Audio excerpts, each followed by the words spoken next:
राहुल गांधी की और उनकी पार्टी की पॉपुलैरिटी बहुत बढ़ाने का काम किया है। तो लोगों की तमाम सहानुभूति आप राहुल गांधी और उनकी टीम के साथ रही है। राहुल गांधी का ट्रिप जो है बिहार में बहुत ही कामयाब रहा, बहुत ही सफल रहा और बहुत लोकप्रियता उनकी बढ़ी। कल राहुल गांधी बिहार आए थे सर, दरभंगा में दलित पिछड़ों हॉस्टल में गए थे मिलने के लिए, पर बिहार सरकार के जरिए से रोक दिया गया था, उनको नहीं मिलने दिया गया था। केस कर दिया गया, FIR भी लॉन्च कर दिया गया। मुझे लगता है जो किया गया है उससे उन्होंने राहुल गांधी की और उनकी पार्टी की पॉपुलैरिटी बहुत बढ़ाने का काम किया है। तो लोगों की तमाम सहानुभूति आप राहुल गांधी और उनकी टीम के साथ रही है कि क्या गलत कर रहे थे वो। अगर दलित से पिछड़ों से मिलने जा रहे थे, छात्रों से मिलने जा रहे थे, तो कौन सा गुनाह कर रहे थे वो। अब इसका जो है, अब चूंकि आपने कहा है कि FIR हो गया है, ये उनकी लोकप्रियता बढ़ाने के लिए, ये कहते हैं कि कहावत है कि जब ऐसे दोस्त हों तो दुश्मनों की क्या आवश्यकता है। राहुल गांधी का ट्रिप जो है बिहार में बहुत ही कामयाब रहा, बहुत ही सफल रहा और बहुत लोकप्रियता उनकी बढ़ी। सवाल उठा रहे हैं सर इंडिया। दरभंगा गए थे सर, वहाँ पर भी आपको नहीं जाने दिया गया, क्या कहेंगे सर जिस तरीके का आपके साथ बर्ताव वहाँ पर? नहीं देखिए,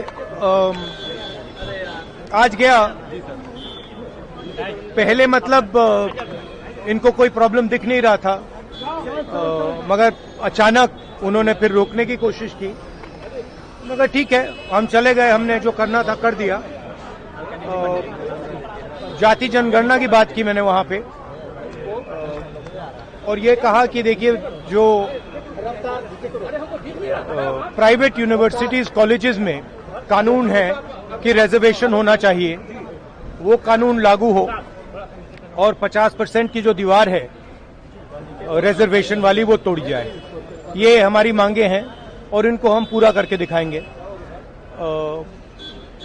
जो हॉस्टल था अंदर जाने नहीं दिया, फिर बाद में मुझे फोटोग्राफ्स दिखाई गई और पता लगा क्यों नहीं जाने दिया, मतलब हालत बहुत खराब थी, मगर जो मैंने कहना था वहां कह दिया। Thank you. सर वहाँ पे 144 इम्पोज कर दिया, आप पे केस कर दिया गया सर, क्या आप पे फाइल भी कर दिया? हाँ, मैंने उनसे कहा देखिए आप रोकना चाहते हैं रोक दीजिए, मेरा कोई प्रॉब्लम नहीं है। उन्होंने रोका नहीं, मैं चला गया। तो वो तो केस तो लगाए हैं, 30-32 केस है मेरे ऊपर। इलेक्शन है सर, जवाब मिलेगा। मेडल है ये सब मेरे। आपके खिलाफ इस देश में 24 घंटा अत्याचार होता है। आपको दबाया जाता है, आपको शिक्षा के सिस्टम में रोका जाता है, आपके खिलाफ पेपर लीक किया जाता है और आपके करियर को रोकने के लिए, खत्म करने के लिए किया जाता है। हमने 3 मांगे की हैं। सबसे पहले जाति जनगणना, सही तरीके का जाति जनगणना जो हमने तेलंगाना में किया।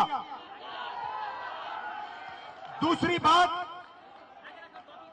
कानून हिंदुस्तान का कानून है कि प्राइवेट कॉलेजेस और यूनिवर्सिटीज में आरक्षण होना चाहिए और ना नरेंद्र मोदी ना बिहार की सरकार उस कानून को लागू कर रही है। इसीलिए हम उन पर दबाव डालेंगे और जब तक, मैं बता रहा हूं, जैसे मैं यहां आया हूं ना, रोक नहीं पाए वैसे ही नहीं रोक पाएंगे जब तक इन्होंने प्राइवेट इंस्टीट्यूशंस में रिजर्वेशन नहीं किया, तब तक हम आगे बढ़ते जाएंगे, लड़ते जाएंगे।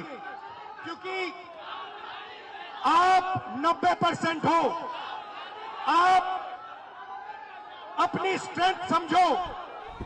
आपको भटकाकर, डराकर, दबाकर, आपके ध्यान को इधर उधर करके आपको रोका जाता है।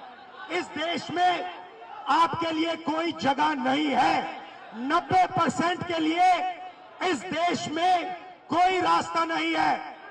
आप ब्यूरोक्रेसी को देखो, सीनियर ब्यूरोक्रेसी में आपके कितने लोग? 0।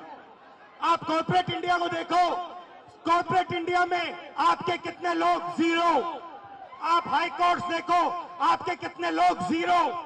आप एजुकेशन सिस्टम के मालिकों को देखो, मेडिकल सिस्टम के मालिकों को देखो, आपके लोग कितने जीरो, मगर मनरेगा की लिस्ट निकालो, आपके लोगों से भरी हुई है। मजदूरों की लिस्ट निकालो, आपके लोगों से भरी हुई है। सारे के सारे कॉन्ट्रैक्ट, सारा का सारा धन 5-10% के हाथ में जाता है और आपको उल्टी सीधी बात बताकर आपके ध्यान को इधर उधर कर दिया जाता है। आपको एक साथ खड़ा होना है और 3 मांगे हैं। पहली मांग जाति जनगणना, दूसरी मांग प्राइवेट इंस्टीट्यूशंस में, प्राइवेट स्कूल्स और कॉलेजेस में रिजर्वेशन, अति पिछड़ा का, ओबीसी का, दलित का, आदिवासी का। तीसरी बात एससी एसटी सब प्लान, जो आपका पैसा है, जो आपको नहीं दिया जाता है, आपको वो दिया जाना चाहिए।